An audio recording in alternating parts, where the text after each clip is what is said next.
మనం జనాల ముందు రుజువు చేద్దాం. మీకు ధైర్యం ఉంటే ఆ విషయం మీద డిబేట్కి రావాల్సిందిగా కోరుతున్నాను.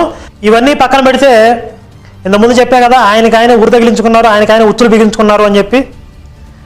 చివరిలో ఆయన ఒక ప్రకటన చేశారు, నేనే దేవుడి సినిమాలో నన్ను నమ్మకపోతే నరకంలో వేసేస్తానని యేసు అన్నట్లుగా చూపించారు. కానీ బైబిల్లో అలా లేదు, యేసును నమ్మకపోతే నరకానికి పోరు అనేటటువంటి ఒక విషయాన్ని చెప్పారు.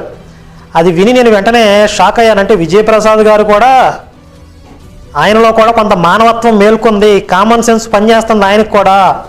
ఎలాగా అంటే మనం సినిమాలో ప్రధానంగా ఆ విషయం మీద ప్రెజర్ చేసాం, ఆ విషయాన్ని స్ట్రెస్ చేసాం. నన్ను నమ్మకపోతే నరకంలో వేసేస్తాను అనేటటువంటి ఈ సిద్ధాంతం పరమ దుర్మార్గమైనది, అత్యంత అమానవీయమైనది. దీనిని ఏమాత్రం కూడా మనం అంగీకరించలేము. దాని ప్రకారం అయితే ఇదిగో ఇలా జరుగుతుంది అని చెప్పి సినిమాలో చూపించాం. అది చూసి రియలైజ్ అయినటువంటి కొంతమంది పాస్టర్లు, మన జాన్ రాజు